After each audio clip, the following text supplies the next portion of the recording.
ഏതു സ്വലാത്താണ് റമദാനിൽ കൂടുതലായി ചൊല്ലേണ്ടത്? ഏതു സ്വലാത്താണ് റമദാനിൽ ഏറ്റവും കൂടുതൽ ചൊല്ലേണ്ടത്? അത് വേറെ ഏതു സ്വലാത്തുമല്ല, സ്വലാത്തുൽ ഇബ്രാഹിമിയയാൻ. ഇബ്രാഹിമിയ സ്വലാത്താണ് ഏറ്റവും കൂടുതൽ ചൊല്ലേണ്ടത്.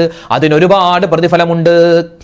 اللهم صل على سيدنا محمد وعلى آل سيدنا محمد كما صليت على إبراهيم وعلى آل إبراهيم وبارك على محمد وعلى آل محمد كما باركت على إبراهيم وعلى آل إبراهيم في العالمين إنك حميد مجيد.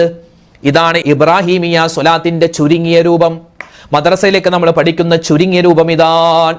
ഇതല്ലാതെ സയ്യിദിന ഇബ്രാഹിമ, സയ്യിദിന മുഹമ്മദിൻ എന്ന് സയ്യിദിന എന്ന് ചേർത്തിട്ടും നമ്മൾ സ്വലാത്തുകൾ പഠിച്ചിട്ടുണ്ട്, പറഞ്ഞിട്ടുണ്ട്. അങ്ങനെയും പറയാം. ഞാനിപ്പോ പറഞ്ഞത് ഇബ്രാഹിമിയ സ്വലാത്തിന്റെ ചുരുങ്ങിയ രൂപമാണ്. അപ്പൊ പ്രിയപ്പെട്ടവരെ, ഇബ്രാഹിമിയ സ്വലാത്ത് ധാരാളം പറയണേ, ധാരാളം പറയണേ. ധാരാളം പറഞ്ഞാൽ ഇൻഷാ അല്ലാഹ് ഒരുപാട് നേട്ടങ്ങളുണ്ട്. നമ്മുടെ പ്രശ്നങ്ങൾക്കുള്ള പരിഹാരമാണ്. നമ്മുടെ അമലുകൾ അല്ലാഹു തആല വേഗത്തിൽ സ്വീകരിക്കുന്നതാണ്. നമ്മുടെ രോഗങ്ങൾക്ക് അല്ലാഹു തആല ശിഫാ തരുന്നതാണ്.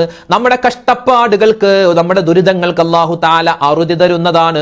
കടങ്ങൾ മാറാൻ, മനപ്രയാസങ്ങൾ മാറാൻ, മക്കൾ നന്നാവാൻ, മക്കളില്ലാതെ വിഷമിക്കുന്നവരെ ഹൈറായ മക്കൾ ഉണ്ടാവാൻ, അതുപോലെ മരണപ്പെട്ടു പോയി നമ്മുടെ ഉമ്മാക്കും വാപ്പാക്കും കൊടുക്കാൻ പറ്റുന്ന ഏറ്റവും നല്ലൊരു ഗിഫ്റ്റാണ് സ്വലാത്ത്, ഇബ്രാഹിമിയ സ്വലാത്ത്. ഒരു 11 വട്ടമോ 7 വട്ടമോ ചൊല്ലിയിട്ട് അല്ലാഹുവേ ഇതിന്റെ പ്രതിഫലം എന്റെ ഉമ്മാക്ക് കൊടുക്കണേ അല്ലാ, എന്റെ വാപ്പിച്ചിക്ക് കൊടുക്കണേ അല്ലാ, എന്റെ മരണപ്പെട്ട ഭർത്താവിന് കൊടുക്കണേ അല്ലാ, എന്റെ ഭാര്യക്ക് കൊടുക്കണേ അല്ലാ എന്ന് നല്ലവണ്ണം ദുആ ചെയ്താൽ മരണപ്പെട്ടവർക്ക് നമ്മൾ കൊടുക്കുന്ന ഏറ്റവും നല്ല ഹൈലൈറ്റ് ആയിട്ടുള്ള ഒരു ഗിഫ്റ്റാണ് ഈ സ്വലാത്ത്.